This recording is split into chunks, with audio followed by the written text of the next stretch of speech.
Welcome back to Wrestling Brain. I'm Oturusinza, Josh Custodio here to preview one of my favorite times of the year. It's Forbidden Door season, baby, going through New Japan versus AEW's annual pay-per-view, or is it? Like I said, I'm Josh Custodio, joined by three of the best in the damn business. My friend, movie buff, ECW hat adorned, RL's in the house. Hi, RL. How are you tonight, brother? That's a hell of a duck cap. down so they can see the hat because my chair is broken. I can't shrink myself, so that's life.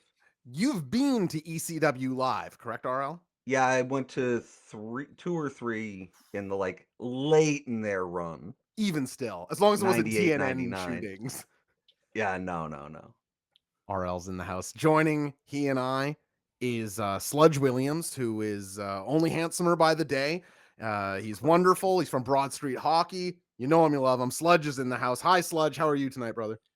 I'm doing well. I'm excited to talk with very smart people about some wrestling. Well, and you one of those people. We are thrilled too. And now our final guest tonight. It's almost a danger to bring this guy on the show, to be honest. There was some concern in the Discord that this man is such a proficient wrestling predictor that we need to put a spoiler warning to have him on a preview show. From The Score, you know him, you love him, the holographic brain sticker record holder, Kyle Cushman, here on the preview show. Hi, Kyle. How are you tonight, brother? Thrilled to be here.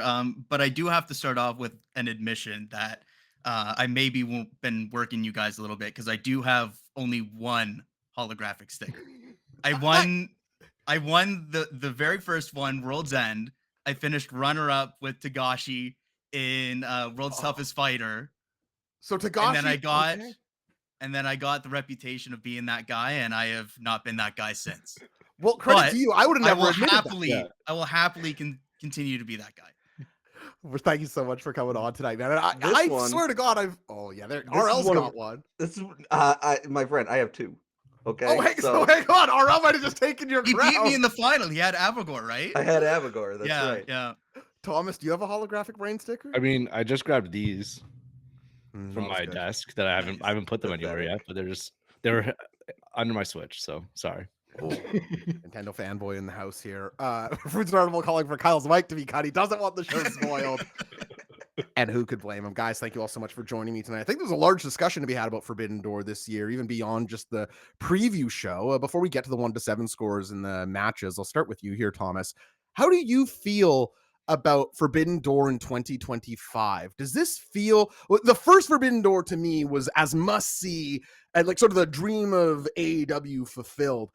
Obviously, in 2025, that's going to look different because of a bunch of factors, but does this meet the bar of being the promise of Forbidden Door for you? I think it meets it, but just barely to me. Like, it doesn't have that same, like, special Christmas morning feeling that the first one did, but it has some matches, especially that's like, and we'll get to them, but as they were announced, it's like, okay, that's a Forbidden Door match. That feels more like a Forbidden Door match. So I've grown to be more hype about it, but I think initially it was just like, okay, like is this gonna be something that I'm super into as I was the first one, and then of course the second one because I was there in person. But yeah, it's a mixed feeling right now. How about you, Kyle? Does that ring true for you? Just clearing the bar, just under it, way over it? How are you feeling? Yeah, I'm pretty similar. I think I'm just under the bar personally. I want one kind of singles match that you can really sink your teeth into on a Forbidden Door card that is very Forbidden Door, and I don't think we quite reached that bar here. The Nigel Zack Sabre Jr. is fun for the novelty of getting that matchup, but it's not that peak of your powers Federation versus Federation. Like that's kind of what the Forbidden Door is about, and so it kind of comes down to, do we need to call it Forbidden Door every single year? Can we save it for certain circumstances and such? So there's stuff here that is Forbidden Door that I like, but I don't think it's enough to quite hit that bar that you're hoping for out of a Forbidden Door. RL, you had said in the Wrestling Brain Discord last week that this was sort of falling, I think, reasonably short of that bar for you. I had pushed back saying that I thought they were going to get CMLL involved into the G1. Let's see how it goes. I'm happy to admit that you were right. I was wrong. Not a ton was added. Where are you now as we're days away from the pay-per-view? Does this clear the bar, so to speak? I mean, so like you guys went to the one in Toronto a couple of years ago. I went to the one on Short Island, they call it these days. Last year, And that one felt like more, how do you want to say, like shoehorned in, where they were just like, we're gonna put Jeff Cobb on a 6-man with Jericho. Like, it does, whatever, we'll figure it out. But at least every one of those matches had like 1 or 2 New Japan or CMLL guys, you know? Whereas this, I think there's four New Japan guys on the whole card, a Stardom lady and a CMLL lady, and I think that's it. I think Hechicero also on the show somewhere, isn't he? Oh, did they add him? Maybe Even not. still, We'll get he through it. feels like an AEW guy at this point. He's just like on it more often than a lot I of think he guys is who are now a dual AEW contract wrestlers. guy. That's awesome. He's so sick. So Big Hedge.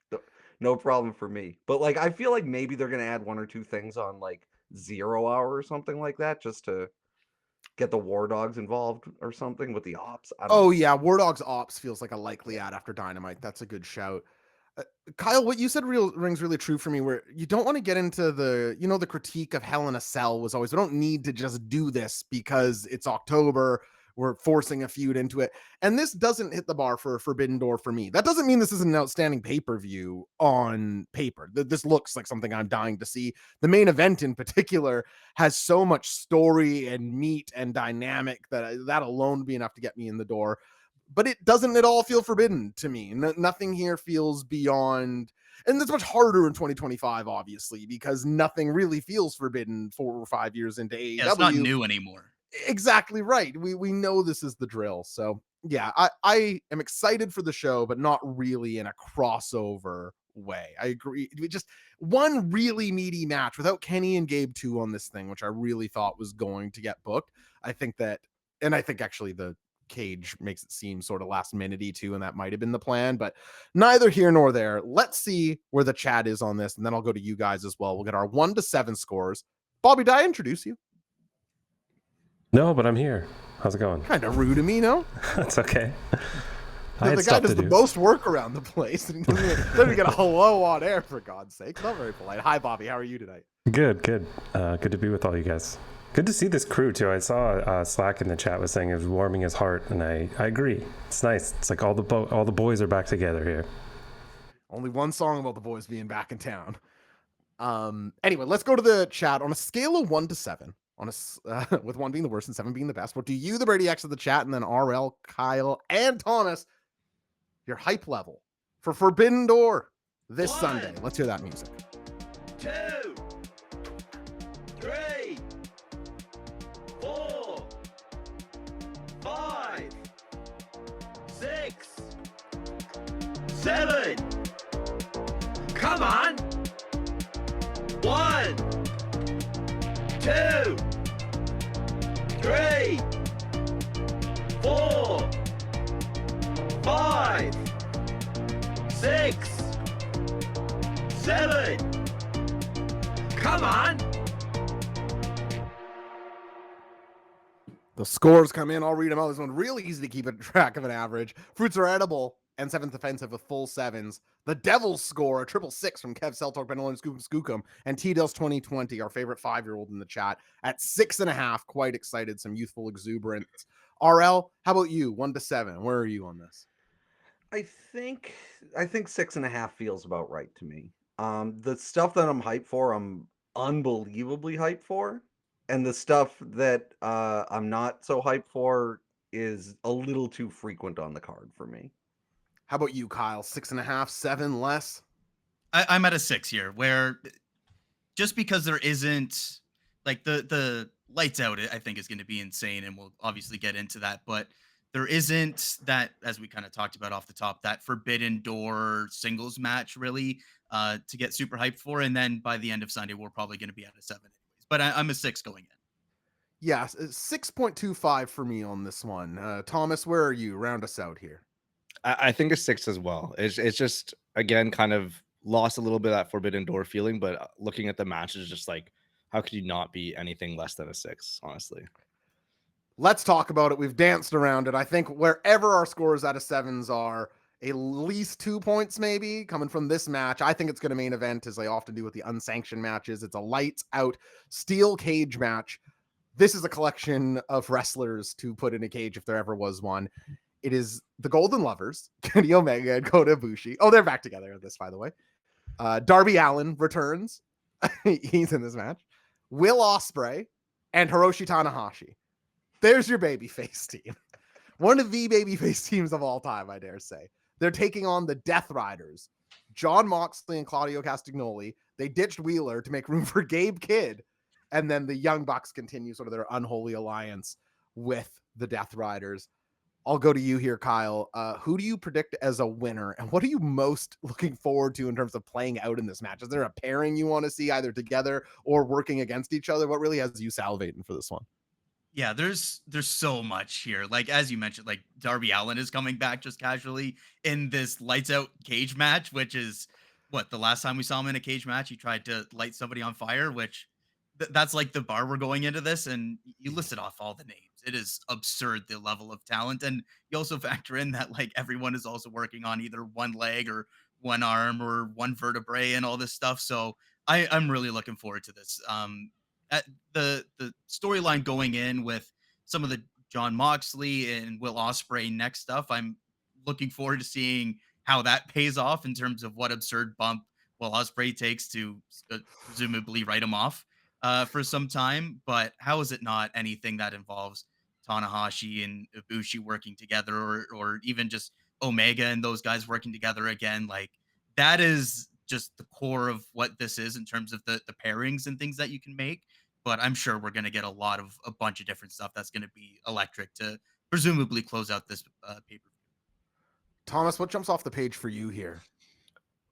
Honestly, it's Gabe and Tanahashi, because just of how interesting their connections has been, because obviously Gabe was basically in tears of like, I owe my life to you.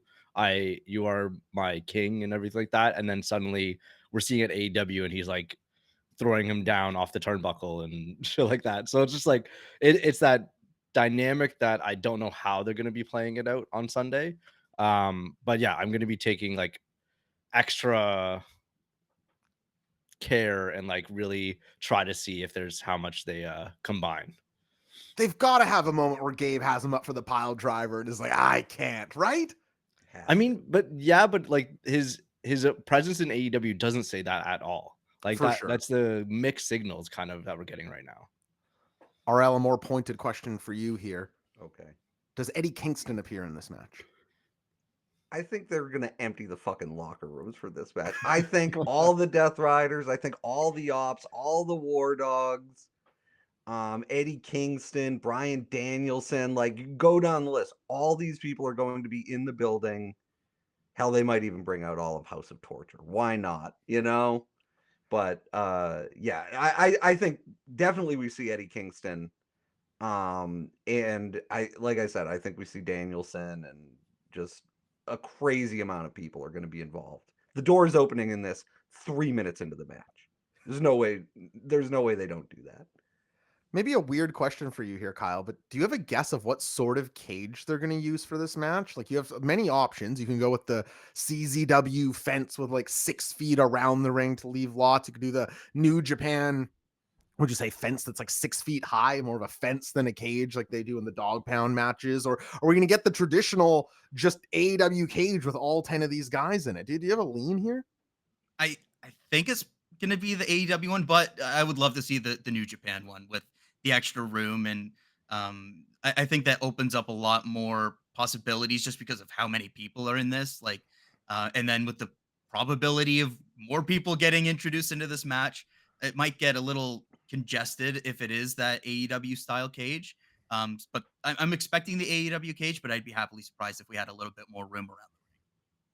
Torque Pendleton suggesting they couldn't ship the cage. It's too big. So maybe it is easier to get the New Japan cage. I mean, though, if you're Tony Khan, can't you just buy a cage once you're there? Put it on Facebook on the way out? Probably figure it out. Yeah. I feel like he reaches into the old pocket.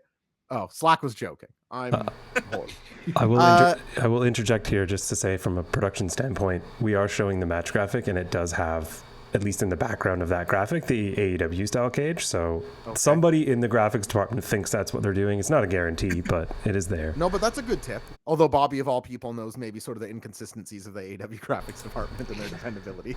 Yeah, they don't talk to each other. Thomas, who's going over in this match? Do the Death Riders need to get some heat back with a win here? Do you think just having the Ace Hiroshi Tanahashi will instantly be enough to vanquish these 5 evil guys? Who do you see winning here? I think a mix of the Ace and, I might be wrong here, but Osprey like leaving on a high potentially. That with like, yeah, Darby getting a win back. I think it goes to the baby faces on this one. How about URL?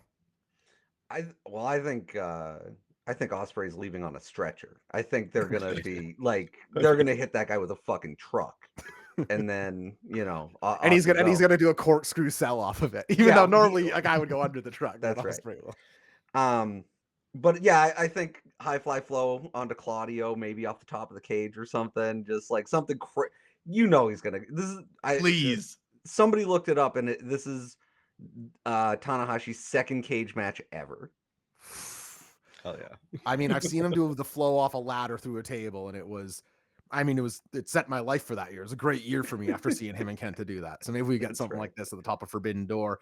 I actually do see the heels winning this one. I think that they're gonna nuke Will Ospreay, and that will sort of start the downfall. Because I still think Darby has to get paid off with Mox on his own, so that win still has to come. It gives Ospreay reason to come back and set square with John Moxley whenever he comes back from neck healing.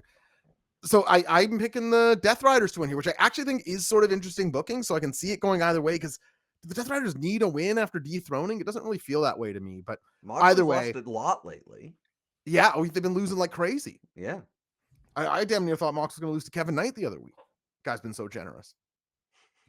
Now, I'm not saying he'd go out there and get squashed. Takes a real good guy to do that and be a champion, but different discussion. Anyway, I have a quick question for all of you. Yep. I was thinking about this actually while W's was on last night, and I wrote it down. What I wrote down was, is this the last time we ever see Hiroshi Tanahashi wrestle on Dynamite? And subsequently, is this the last pay-per-view appearance in AEW? I say yes and yes. What do you think, Thomas? I would say appearance, maybe next Forbidden Door he's there, but not like, Yeah, he can come out and be just president. hanging out. Yeah. Yeah, not last appearance. I like his face will be somewhere. He'll be there somewhere in the future. But I do think this is the last time he'll be in ring participating. Yeah. How about URL? Yeah, I agree. He's done after this. Bobby, did you have a take on this match that you wanted to throw out there? You were John to me, and I was like, oh, this is interesting. You should say it on the show. Not so much this one. I have a couple ones. That's for MJF Hangman. Sorry, to pepper throughout. But yeah, this match, I'm just excited to see a bunch of psychos act like psychopaths. I don't really. The storylines and everything are great, but I don't need them. We do have to move on because there's a bunch on this card, but I just want to say we barely even got to glance on the Golden Lovers are going to do a bunch of Golden Lovers shit. Like, we're going to see Omega and Ibushi do their whole tag team routine. And that's just, that will fill my heart with joy just to see those two going after it. I like the Young Bucks in matches like this. I think it's almost their best usage of anything. So yeah, so much meat on this one. I cannot wait for what I think is going to go on last at Forbidden Door. We'll move down the card one to the world title match. Hangman Adam Page puts his title on the line, the AEW World Heavyweight Championship, against MJF. I don't think this was the original plan. That's just my read on this situation. I see Kyle nodding along, so that makes me feel smart. Let's go there. With that in mind, where would you put MJF's percentage winning chances, Kyle, on Sunday? I have them very low. Yeah, it's weird because the contract stuff is both helped and hurt it at the same time, because now he gets the contract again. If he loses, they can still play it off if he loses and then signs it and gets another rematch and play it out all on the same night. But it feels like the reintroducing the contract and not using it here for certain, allows them to play that card down the road again and what presumably would be what their original intentions were for it. So I do think it's pretty low here for MJF, especially coming off of what was such a cathartic championship victory. Like, you have to get at least a decent run at a Hangman here. It doesn't have to be super long, but there's got to be some meaningful wins in this reign because of how important that championship was. So I do think it's pretty low here. I'd put it under 10%. Thomas, last year we had Will Ospreay versus Swerve Strickland in the main event of Forbidden Door. This is sort of that match of this year, the in-house AEW world title match. What do you think of these in general on Forbidden Door, and what does this one do for you? I think it makes sense, but obviously, like in a perfect world, in my Forbidden Door, everything would be like interfed. So I get it to a point, but like because it prevents the like Sonata versus Jack Perry-ness match.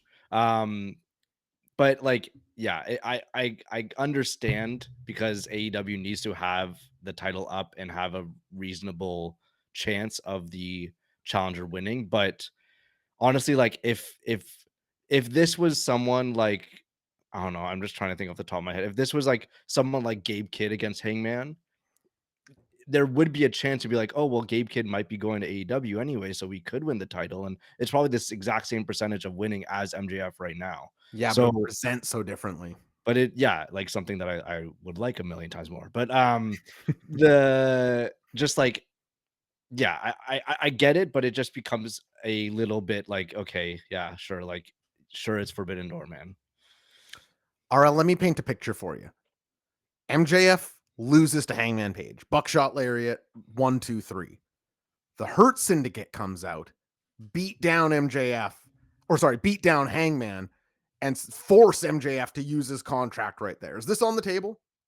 I think it's very much on the table, but I think if they do that, then like Mark Briscoe comes out and like stops it or in some way. Like there's just too many moving parts, and MJF is involved with too many people right now. Easy mistake to make there. Well, what I wanted to say is like, I say this all the time. When you see guys starting to pop up in the dirt sheets, like, oh, we don't have an update on Eddie Kingston, that means Eddie Kingston's 2 weeks away from return, right? and all this stuff with Jericho, I'm like, this is him. He's going to be at Forbidden Door somehow, right? Like, that's what it kind of feels like to me. And I don't think they would put him necessarily at the top of the card, but like interacting with MJF or something, that would totally like make sense to me for them to do it that way. I felt very much this way recently about Howard Stern when it was like, oh, they're canceling his contract. I'm like, there's your confirmation. Anything but that is happening. That's exactly right. yeah. Let me tell you 3 months in advance. Yeah, Fruit Startup saying, I think MJF loses to DQ to beat down Hangman, then cashes in and still loses. I could see that. This is where these stipulations are nice. At least you can buy your way a little bit more in the door on these results. Kyle, do you think, just sort of more specifically, do we see the Hurt Syndicate here one way or another before Hangman and MJF is over? I think so, just because of the introduction of these extra stipulations, and just kind of the weird way that their partnership ended. It would be a bit strange to have these stipulations come in and not have something weird happen because of it, and some kind of interaction there. So I do think that we'll see something like that. It would be a little disappointing if there wasn't some kind of payoff there. This leads us into our first of two Keep It or Kick It's tonight. Look at this, the full AEW Dudes experience here on the preview show. That's the Bobby difference, folks. That's what that is. That's a guy who knows how to play the sounds. Thank you, Bobby. Of course, you can head on down to your emotes bar. You select keep if you agree, kick if you disagree. You all know the deal. It's just this simple. Keep it or kick it. This statement, whether at Forbidden Door or not, MJF will be the man to eventually dethrone Hangman Page. Keep it or kick it. Keep it or kick it. Keep it or kick it. Keep it or kick it. Keep it, kick it, keep it, kick it, keep it, keep it, kick it, keep it, kick it, keep it, keep it, kick it, keep it, kick it, keep it, keep it, kick it, keep it, kick it, keep it. Keep it or kick it. Keep it or kick it. Keep it or kick it. Keep it or kick it. Keep it, kick it, keep it, kick it, keep it, keep it, kick it, keep it, kick it, keep it, keep it, kick it, keep it, kick it, keep it, keep it, kick it, keep it, kick it, keep it. Kev Selfroots are edible Irish Mac 21, the Matty MacTorp Penderloin, Skookum, all kicking it alongside Bobby Burritos. T Dills 2020, the lone keep in there. Thomas, what do you think? Is MJF the guy who's going to take this off a hanger? I'm gonna say kick. Just I don't know if the timing would be right. I guess it all depends when. I don't envision a long reign for Hangman. I think that's just like the Same kind of thing that's built in. But so then you're talking about MJF like by the end of the year, early next year. I just can't see it. How about you, RL? I have to agree with our 5-year-old friend T Dills. I think he's just been around it too much, and saying his intention is to win the Triple B back and all that kind of stuff for months, like even before Hangman had it, like when Mox had it, he was saying it. So I think there's a little too much blood in the water there. That's a kick and a keep so far. Kyle, you can split the difference here. Do you think MJF's the guy who takes it off a page? I'm gonna kick here, but I think it's a very realistic possibility. Like RL mentioned, there's a lot around it. There's the contract stuff now reintroduced down the road. There's a lot of ways that I could easily see MJF being the guy, but I am going to kick it here. For me, I think it serves MJF really well to be heel, because if Ospreay, Swerve, Hangman, and him are your title scene and Mox just had it, to get it onto any other babyface, it probably has to touch MJF at some point. And I'm keeping it just because I'm also with our 5-year-old friend. I just think that to get it anywhere, it kind of needs to go to MJ Briscoe, like every direction. After Hangman Page, I feel like even if it isn't directly onto MJF first, I don't know how it channels to whatever I do view next. Like all roads lead through him first, at least in my writing of it. All right. I'm so excited for this next one. Timeless Toni Storm versus Athena. I was listening to John Pollock and Wei Ting talk about this today, who I'm a fan of from the Law radio show back in the day, and now they're post wrestling. And they both were kind of going, Athena, they sort of saying that it wouldn't be the worst choice of anyone to dethrone Toni to be Athena. RL, you don't necessarily need to give your pick here, but what do you think of that thought? Just if you were to pick someone to beat Toni Storm, how would Athena fit that bill for you? It would be tough for me, only because then she's holding 2 world titles, and she's got like a defense at ROH coming up like in 2 weeks or something. And that you can't have her lose there until she loses the AEW one. And it's like, she's got to lose at some point, and I just don't know like what I think probably happens is like Billy fucks up somehow, costs her the match. They have Billy Athena 3 at the ROH pay-per-view. Billy finally beats her, and then Athena's off to AEW permanently. Is kind of how I see that. How does that hit your ears, Kyle? I tend to agree with RL there. Yeah, the extra world championship part of it definitely muddies the water, because I'd love to see Athena go over, but then the 2 world championship thing causes some needless headaches where there's already the ROH pay-per-view coming up. I think it's Mina Shirakawa's the match there. That's right. It is. Yeah, you're right. And so it's like, if that's already being advertised, like the way that I could talk myself into it is Athena beats Toni for the title and then vacates the ROH title, goes out. There's nothing left for me here to do. I move up to AEW. I have the title here. Continue on this mega run. I could see that being a possibility, but if you've already got the ROH stuff coming up and you've already got this match being advertised, like is there a way that she could vacate, Billy steps into that, and there's something they do with that? Possibly, but then that's the more confusing, just kind of long road to probably the simple solution of being just Toni wins this. I've actually always been a proponent of that, though. I really think they should let Athena vacate. It's like, she needs to give the rub to somebody in ROH. It's like, I'm not even sure that's a thing. I'm not sure anything that happens in ROH could get anybody over. It'll help. It would help to some degree. It would be better for Billy Starks to beat her, but I don't know. Athena has a lot of momentum. I thought she was arguably, it was her or Toni getting the biggest reactions on Dynamite last night. And that's kind of crazy for somebody who's been locked on Ring of Honor for years at this point. Thomas, That quality. reign is insane. The reign's nuts. It's the longest Ring of Honor reign ever. The Fed that we maybe most associate with long runs. It's crazy, man. Thomas, from a match quality standpoint, what are you expecting out of this one, Athena and Tony?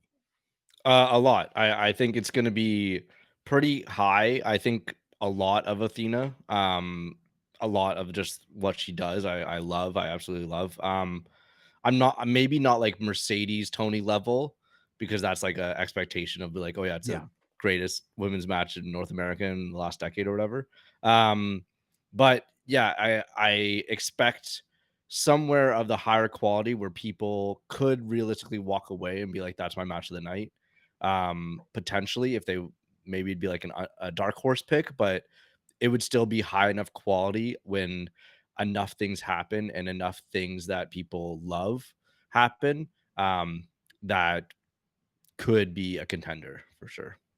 Yeah, I largely agree. I think that Athena is such a top end guaranteed excitement match person at this point that Tony almost seems like the B side, so which is so rare for me for purely just expectation for the match. Athena is just so high end and physical and flies far, and I'm just such a fan. So I'm really looking forward to this one.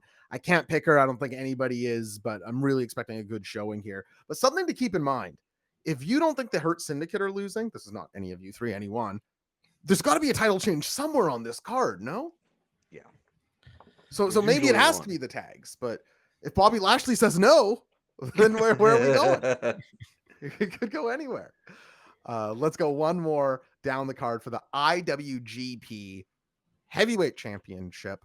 Zack Sabre Jr., my wrestler of the year so far, putting it on the line against Nigel McGuinness, who one of the funniest career trajectories imaginable. It's hard to imagine being Nigel McGuinness in 2025 and being like, no, we'll give you your IWGP World Heavyweight title shot in London. The O2 Arena in London. Yeah, it's insane, man. Just like waking up, you're like, I couldn't.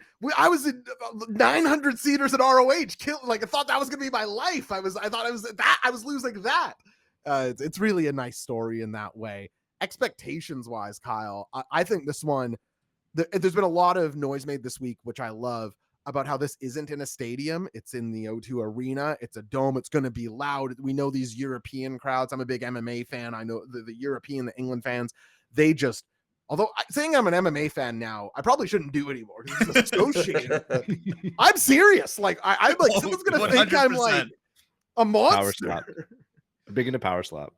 Yeah, I'm gonna change the power slap fan. Yeah, no, I only watch stuff where you can defend yourself. That's my combat sports line.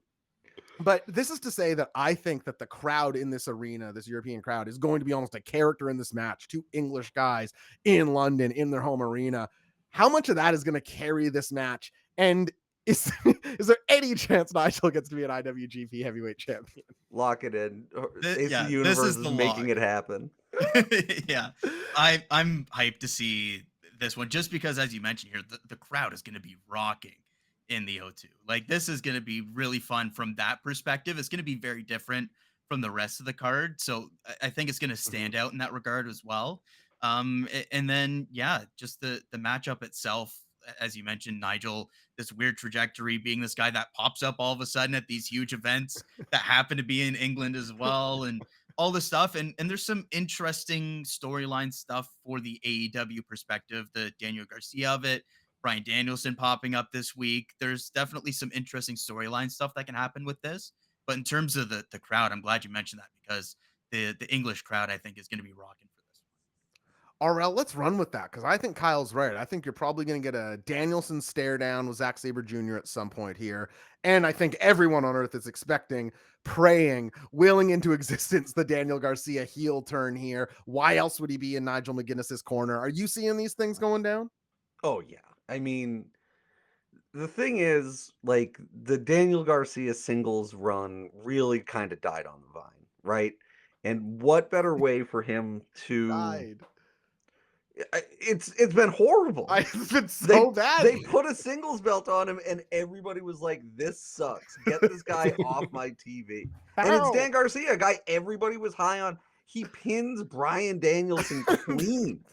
He pinned Bryan Danielson clean one time. After a feud with him, like it's a Yeah. feud with the Dragon that he wins. That's right. And so to me, like I'm sitting there going, like, they got to do something.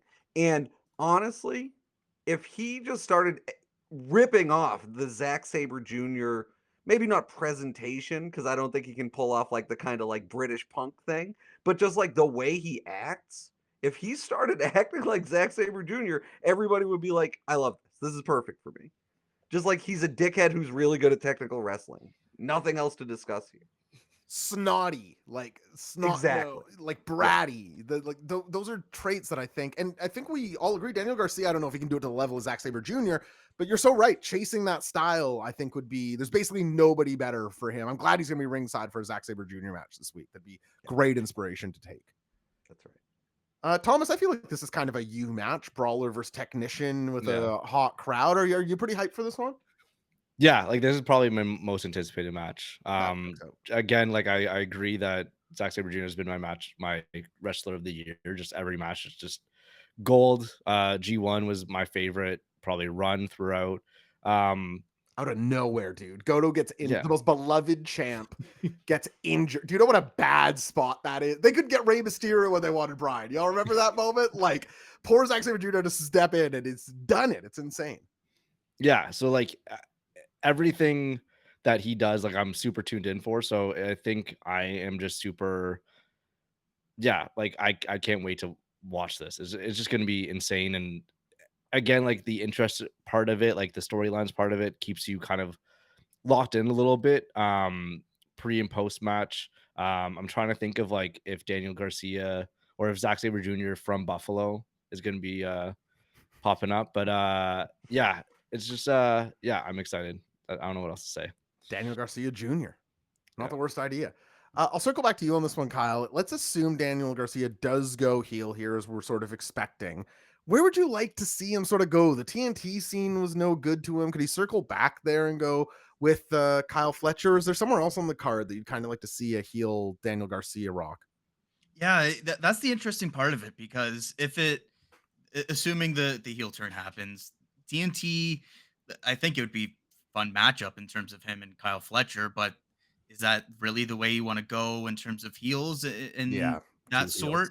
Unless some unexpected face turns are happening, which it doesn't seem that's particularly likely at this point. Agreed. So I'm not sure where he goes, to be honest. At this point, you would maybe expect some kind of thing continuing with Nigel. Maybe that's something that I know he's done.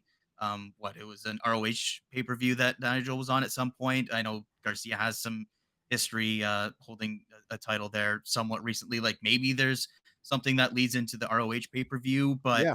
um, in terms of the longer term of it, I'm not too sure. And that's kind of the intriguing part of this, because the turn seems likely, the immediate part of it seems likely, but where it goes past this, not really sure. And I think that's the intriguing part of this year for me. Agreed. It's fun when there's like that sense of mystery to it. People do say that Daniel Garcia, it's like, oh, he's a Randy Orton ripoff. I see that online sometimes.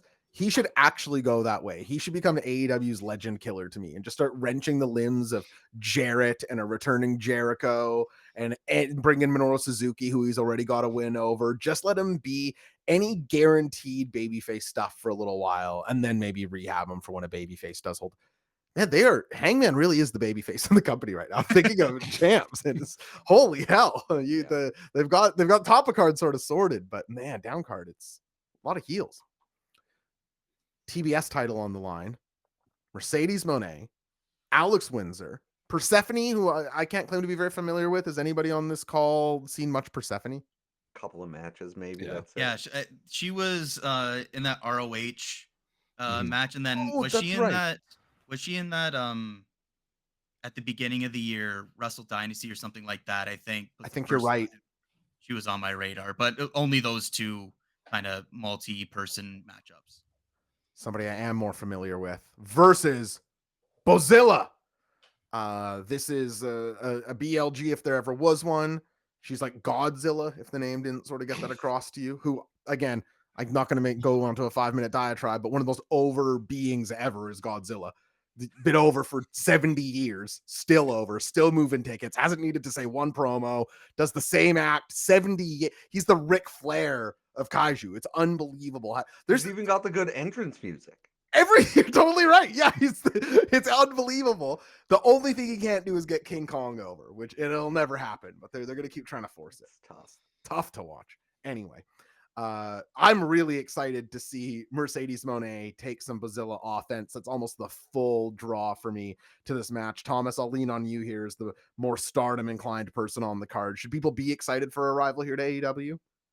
Yeah, I think people should be really excited. I didn't love Bozilla in Marigold. It was a mix, just like a couple really good matches. One with Sari was like incredible. Bloody, of course. But yeah, like her Stardom stuff was interesting. Her 5-star was fine. But yeah, like again, like I find with this match, it comes away with like she's not really feeling Forbidden Dory. Like if it was like someone like Azumi would feel a little bit more Forbidden Door. If it was someone like just like straight like Stardom lifer, it would almost feel a little bit more special. But with like Bozilla potentially just coming over and like working her way in potentially to AEW is my gut feeling. It feels a little bit less special or anything like that. But yeah, like I think Bozilla she's gonna win so many people over just from this one single match. Yeah, and it sounded like Tony Khan in the press call today. I didn't listen, but I saw some people's tweet threads. It sounds like he made it pretty clear that he's had his eye on her and he's a fan too. RL, what are you looking out for in this match? Well, what's got your eye? I think I would have Bozilla win in 4 seconds. I think she just comes out there. Yeah, well, I said this on my own wrestling podcast today, but like, where can people find that, RL? That's at the patreon.com/pucksoup. That's fantastic. I guessed on that show. Had a great time. Yeah. But I if I'm Tony Khan, I don't let her leave the building without a signed contract in her pocket. There's just a 21-year-old, 6 foot tall, 210-pound woman whose dad was in ECW. This is the easiest fucking signing for me in the history of professional wrestling. And also I'd be like, by the way, Bozilla, you get to pin Hangman Adam Page for this one. Wow. Yeah, not a lot of people know her father is Ian Rotten. It's unbelievable. No, her dad was in the Full-Blooded Italians. It's insane. Yeah. In FBI. I think, or at least our super producer Bobby Burritos, Kyle, he was saying, why put it in a 4-way if you're not going to take it off of Mercedes Moné here? Are you getting the read that they're going to take it off Mercedes without her getting pinned in this match? It's this weird thing because the multi-person matchup is the easy way to take it off the champion, but it's Mercedes Moné. So it's like, do you really want that title change to not have the rub of pinning Mercedes? So yeah, it's this weird mix of it. And there's also the Alex Windsor of it, who has come in and been fantastic.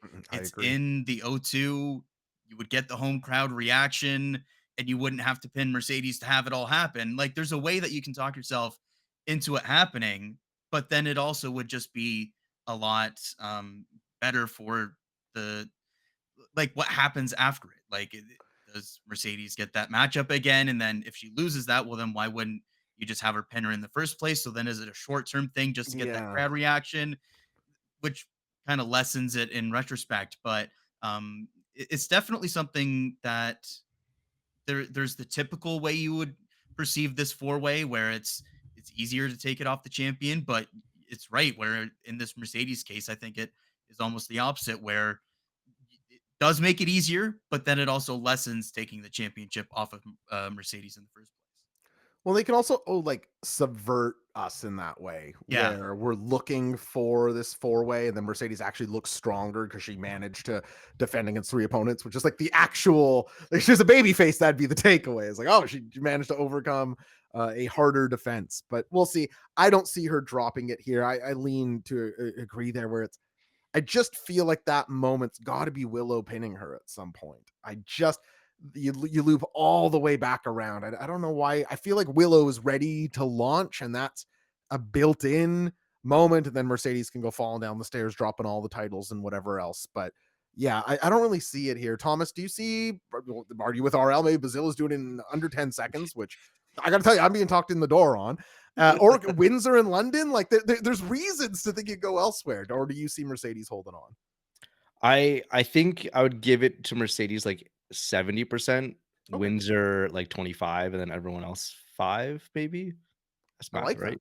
Yeah, Oh, like you're I asking think, the wrong guy. I don't know what was supposed to be at 100, 150. I don't know. yeah. Math checks out, I can confirm. Thank you, Thanks, Bobby. Bobby. That's Thanks, the guy Bobby. you ask. But yeah, I think I would lean that way, and just like they did the 4-way for Mercedes to win, and I think it's a 4-way just to feature CMLL and Stardom and Windsor, Yeah. and then Windsor could potentially win, and honestly could pin Mercedes, and it was just Bazilla and Persephone was here just to feature and be here. So yeah, I could see that stuff happening, but I just ultimately see Mercedes walking away with it, and it being a more, like everyone's saying, like a more special win as she loses. I should say, as we're making all of our picks, you can head on over to patreon.com/J0SHC. Even the free tier, free patrons get to do the pick'em sheets. You can go to toe with Kyle Cushman, who we all know has completed, I think, 12 of these correct straight, something to that extent. 13. 13, yeah. You can go see how you stack up against him and so many others. Head on over patreon.com/J0SHC. Or if you do got a couple spare bucks, jump into the Discord, get all the the paid content.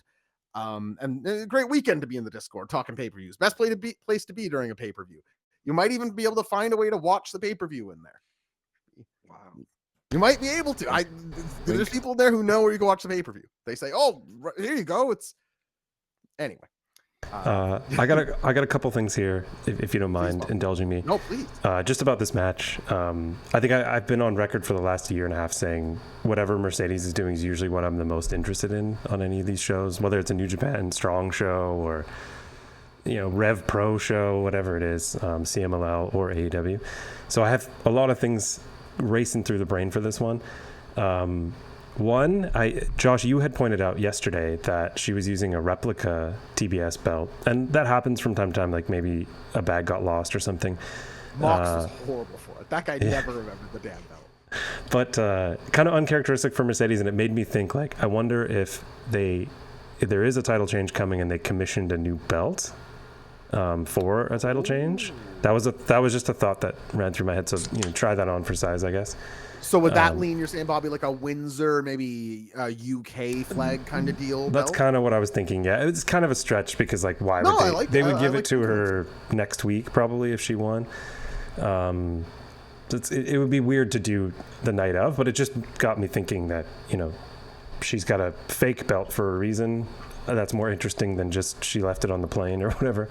And the other thing that I was thinking about, and this kind of idea just came to me while you guys were talking, but try it on for size, see how you feel about it. But you could kind of do the best of both worlds here. You could have Windsor get the London win without pinning Mercedes, gets the belt off of her, and you could turn it into like a 3-match series where basically Mercedes beats her back for it, and then you do a blow off where Windsor gets the big rub pin on her. If they think of Alex Windsor that highly, and it doesn't have to be the case, but they seem to like her a lot. And Tony, you're talking me in the door on a Windsor win. I like this. I just think it makes sense, but mostly because, like, wrestling is usually not that hard to understand, and if they booked it as a 4-way, they probably want to take it off her without her getting pinned. Like, that's the obvious, and it's already happened once with the New Japan. Yeah, that's Strong how they did belt. in New Japan Strong. Yeah, exactly. Azumi pinned Mina Shirakawa, I think, actually. I think that's right. Yeah. Yep. I want to go back a couple steps here because I see in the chat, Maddie Mack said Daniel Garcia should join TMDK. That's the best idea I've ever heard. That's such a good idea. Put him in the tracksuit. That fantastic idea. And then Bobby on MJF Hangman, I was like, oh yeah, I'll go back to you on that. And then I breezed past. You got to share your MJF Hangman. Well, last week after Dynamite, Slack and I were both adamant that we were pretty sure that the Hurt Syndicate split was a swerve, and that they will, get MJF back in the mix with them. That they'll probably show up, after the match or during the match or whatever. And you guys touched on that, and I think there's some level of confidence that they will be involved. What occurred to me last night was that they keep trying to have MVP like sort of lay down some clues about Bobby Lashley's motivations, and I was trying to be generous to them with the stipulations of MJF not having to use the contract. Of course, my initial reaction, which I posted in the Discord right away, was that they were not planning to do this and that they're just going to have their undo button now that they can go back to what their old plans were. But I actually kind of talked myself into it last night that a cool way that they can make all of this make sense is the Hurt Syndicate does come back and help them. They are working together. But the way that they got that to happen is that MJF had to give Lashley his contract. Oh, I like that. He says, okay, hand me the contract. Then it's Lashley Hanger. Yeah, because they keep saying, like, what are you doing for us, right? We're supposed to be the guys going after and helping you get your belt. What are you doing for us?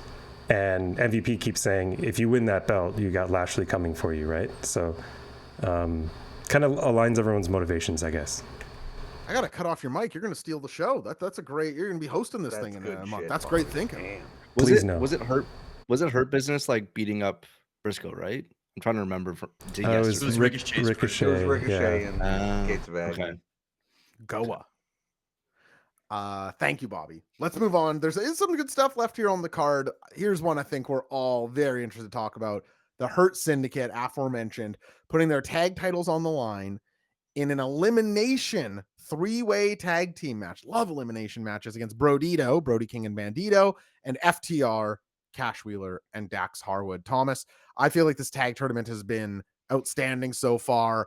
This has a high watermark to reach to be the finals of a very good tournament. That's what it has to be in these situations. Are they set up for success here? Do you like the elimination stip? Do you like the 3-way? And who do you think is winning?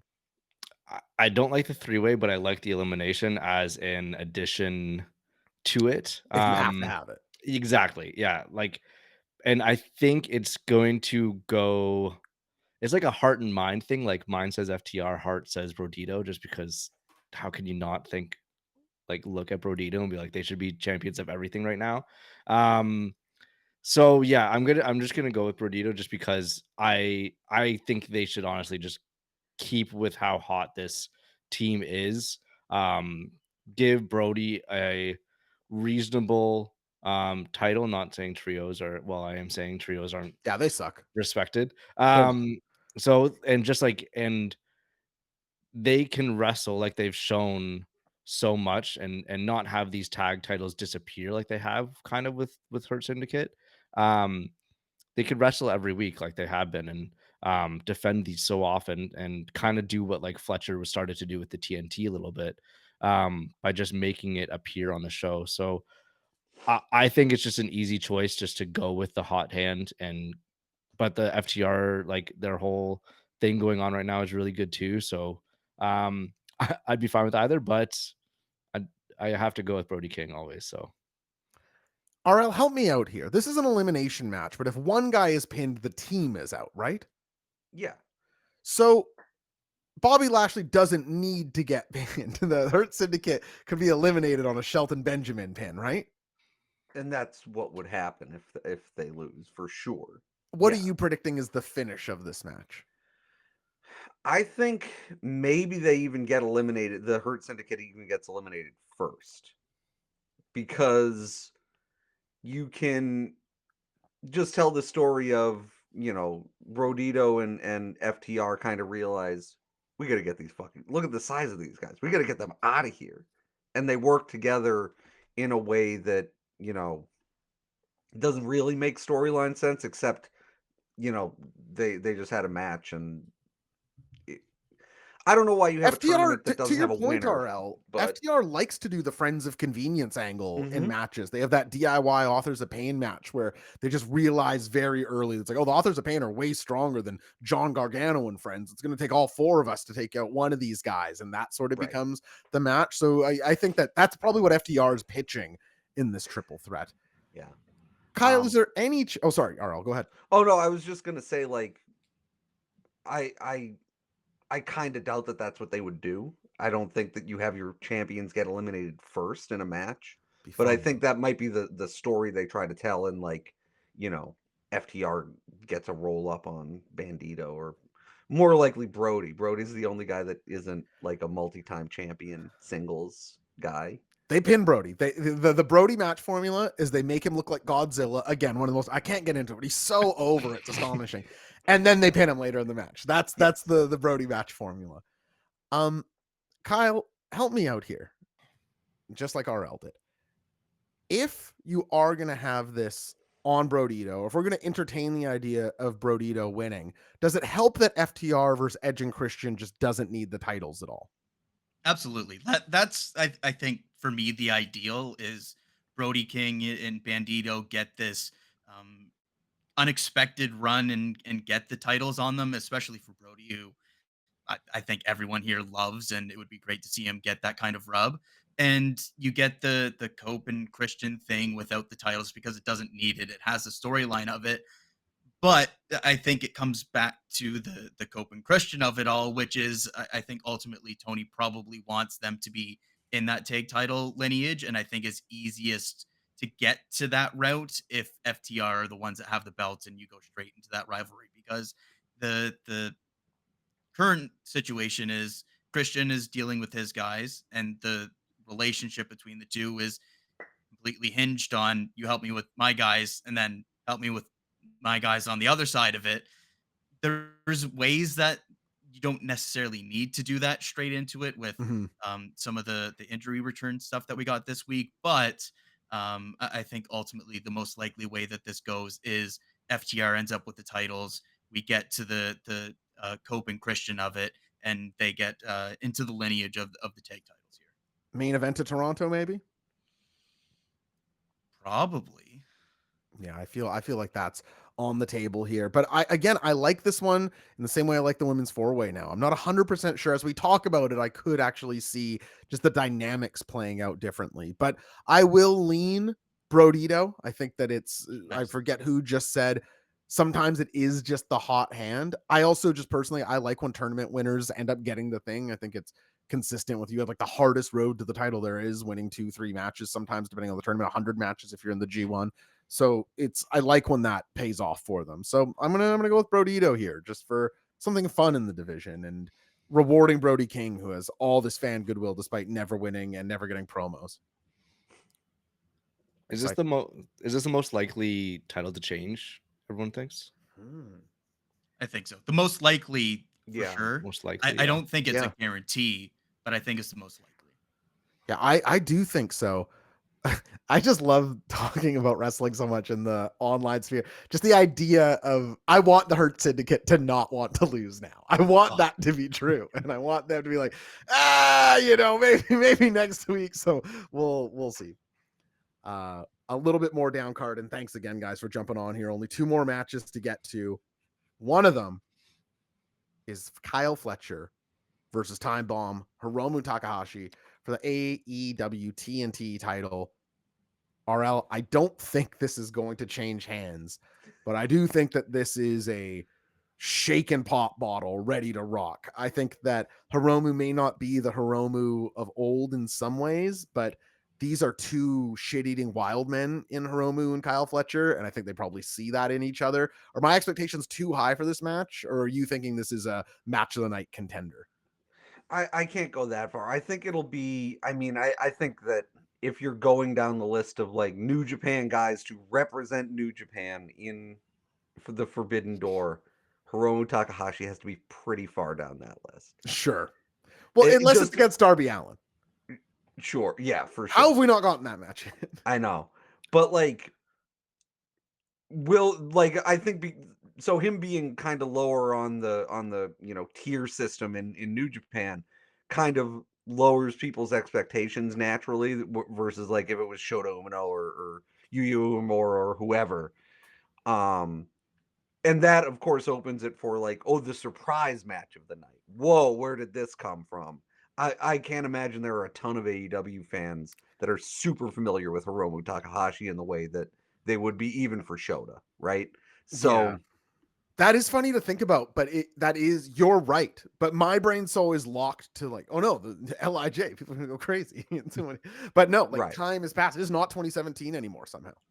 It really isn't. And so yeah, like to me, like I think he's gonna bump his ass off for Fletcher. Fletcher's gonna throw him around the ring like he's a fucking sack of potatoes, and it's gonna be great.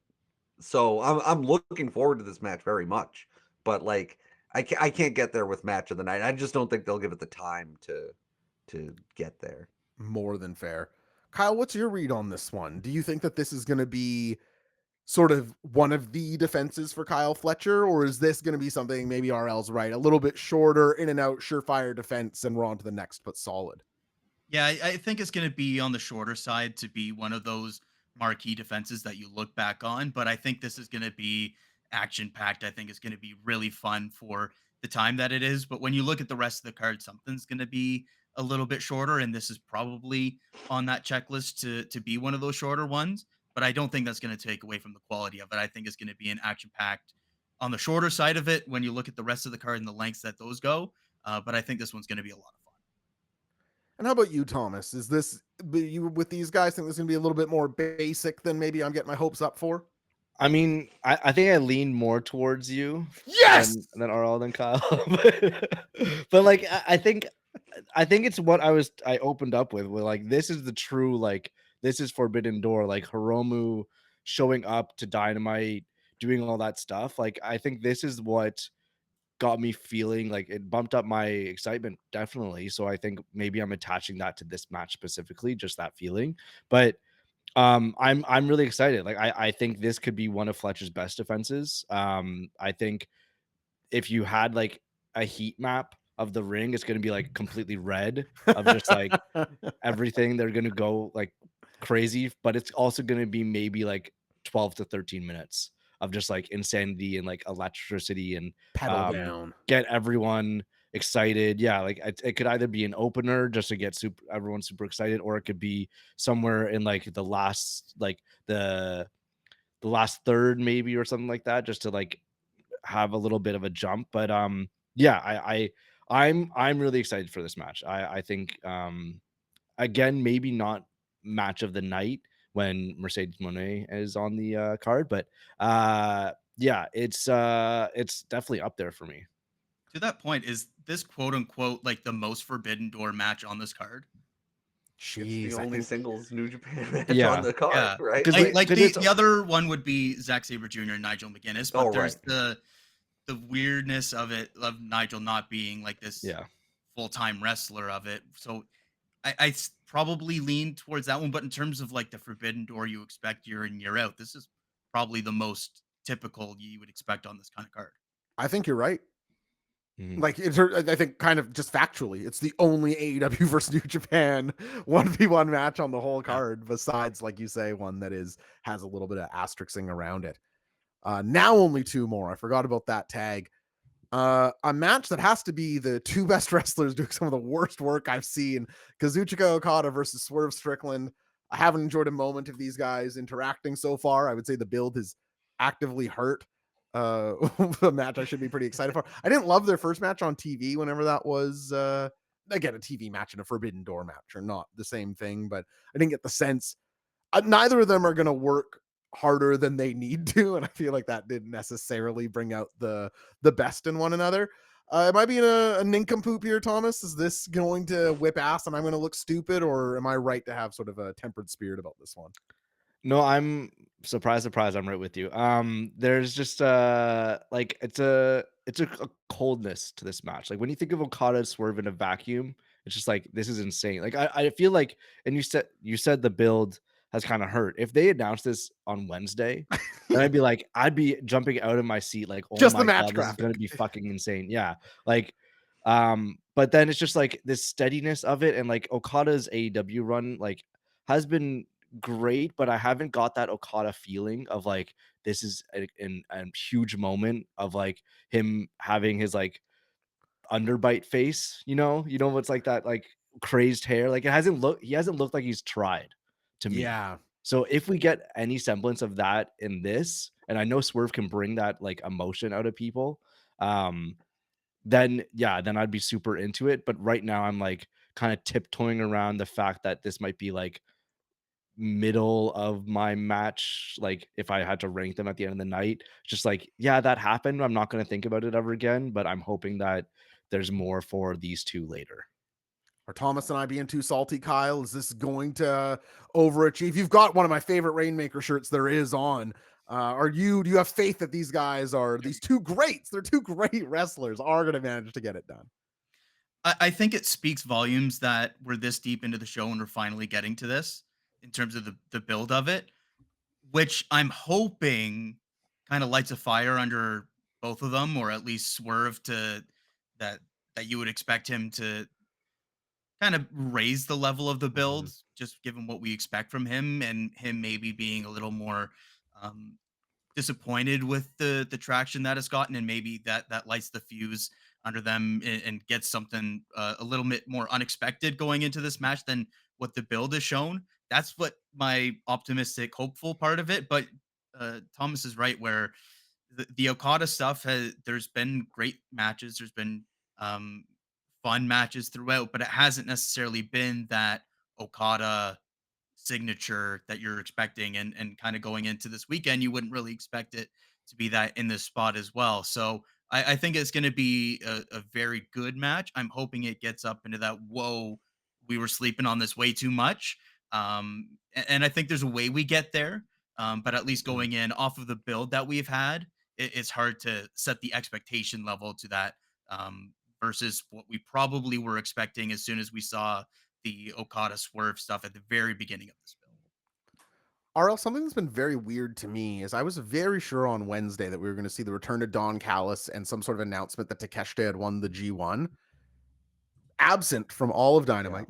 Not even a mention that I heard that Takeshita, their contracted talent, had won the greatest tournament in professional wrestling. Do we see Don Callis here in Okada? He's Okada's manager. They're in England. Where is Don Callis? Where else on this card would he appear? Do him and Takeshita pop up anywhere on this card, or would this be the spot? What do you think? Yeah, I think I definitely think we would see Don Callis like in the Kyle Fletcher match, because they're way more joined at the hip, generally speaking. But like the fact that we didn't get Swerve or Okada on Dynamite either, Right. Yeah, that's right. Really strange. There was just like the video package and that's it. So I don't know. Like I would expect Callis to be there, but I don't. And I mean, you don't have him pal around with Okada and then have him be like, and I think you got it, Rainmaker. You're good. Yeah. So I think he probably will be out there, but like the fact that it's something that hadn't even occurred to me until you asked is maybe a bit alarming. Weird, right? It's just been a really weird build for this whole match. I think what might have helped Swerve in all this is if he had said to Okada, I don't want the bitch Okada, I want the Rainmaker Okada. No one's ever said that to him before. It's never drawn anything extra out of him. So we just have one thing. They love to tell that story. Give me the real. Hey, Kazuchika, no more of this bitch stuff. I want the Rainmaker tonight on fucking Rampage. Okay, man. Too real. It's funny. I've been really hammering home that like where's Don Callis for 3 weeks, because he hasn't been on TV in 3 weeks, which is very strange. He wasn't at the G1. And I was thinking about this earlier today, and I think the actual answer is that they're doing that on purpose. He will be there with Okada, and the story is going to start to become you're concentrating on Okada. You're only worrying about training Okada, and you don't care about the rest of the people in the faction. Like, I think that could be where the drama comes from in the next little while. So I do think he'll be there. That is actually my read too, Bobby. But it is a little clouded now that Takeshita's won the G1 for me, because I thought that Takeshita was going to win the unified title off of Okada. But if he's IWGP World Champion, I don't think he's going to do that. So it'll be interesting to see where it goes. But yeah, notable absence. And I think you're right. Him making Okada his guy will be a story.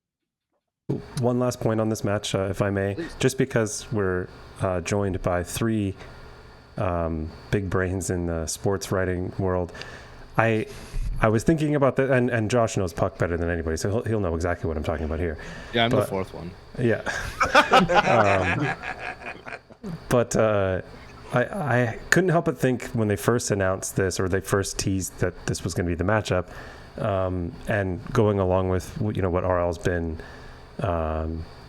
very consistently talking about with the lack of New Japan crossover matches, this feels so much like the 5 p.m. press conference on the trade deadline when your team's GM says, we're getting these guys back from injury and that's our deadline acquisition. It's very much to me like Okada's basically New Japan, right? So like it really has felt like that to me since the beginning, and that's not fair at all to the match because it is an awesome matchup. The build didn't make me forget about that or feel any differently about it, I guess, but had to put that out there with all of you guys on the call. Why trade for rentals when we have our own? That's right. That exactly. That. I was just going to say that. Why bring in people from New Japan when we have our own guy from New Japan? Yeah, and well, I can't go down this road too far, but lots of hockey teams have done this kind of thing. But anyway, we got to move on. But I could list. It's just very common in that sport, ice hockey. Very common. A fan of that sport, Ed Copeland, going to be in the house. Adam Copeland here, teaming up with his old pal Christian Cage to take on the famous tag team of Kip Sabian and Killswitch.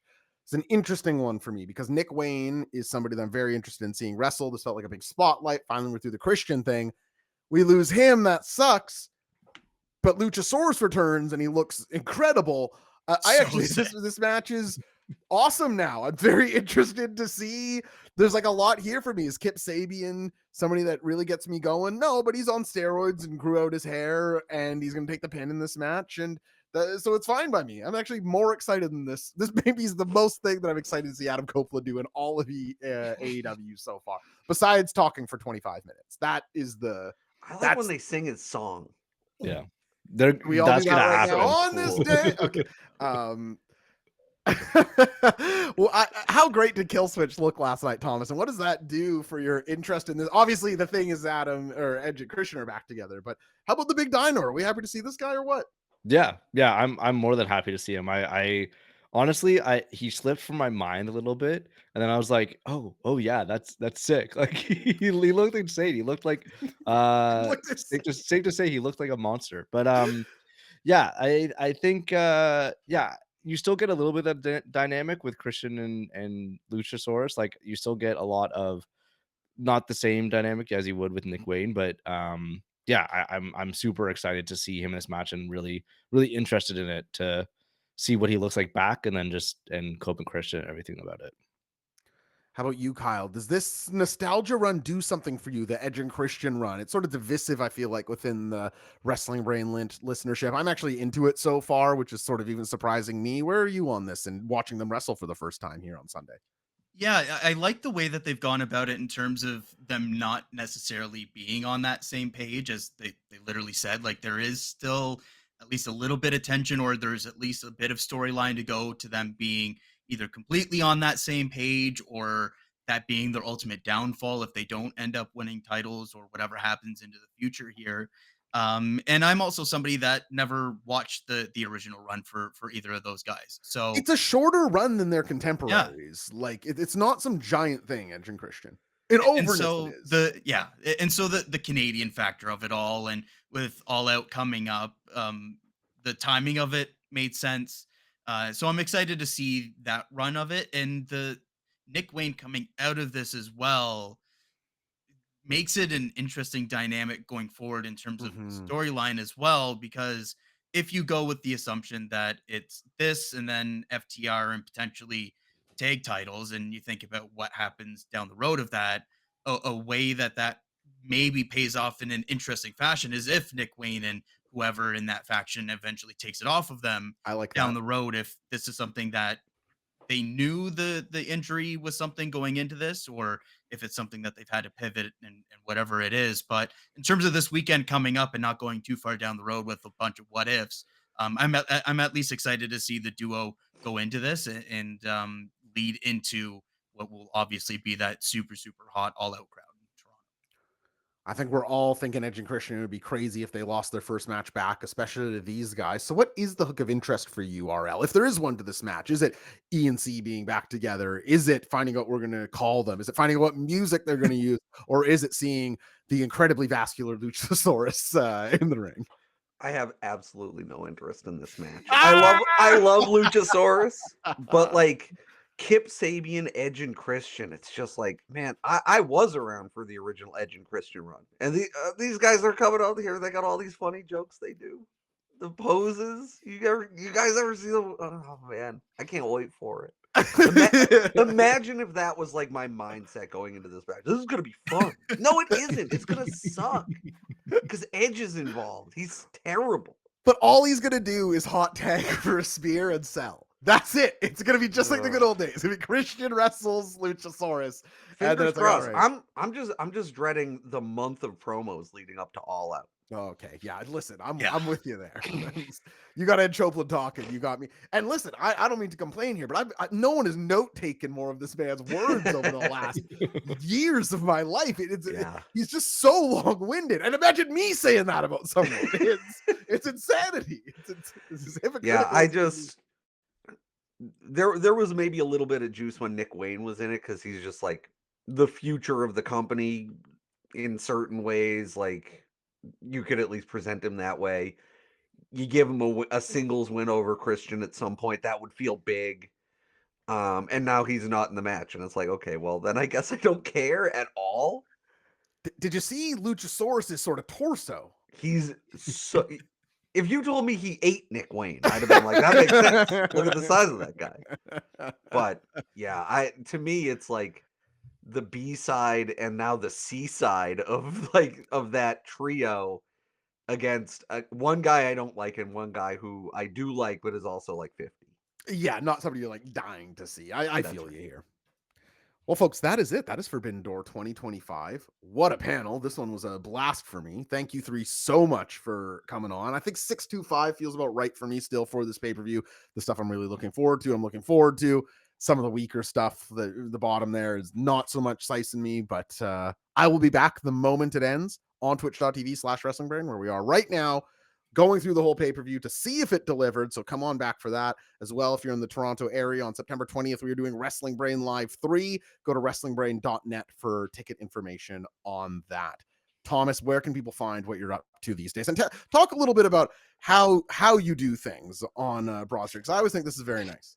Yeah, Broad Street Hockey, we're an independent blog about the Philadelphia Flyers, but we take all of our revenue from ad and everything and just split it up evenly among our writers. So we're basically like a hockey blog co-op. No one's getting rich off of this.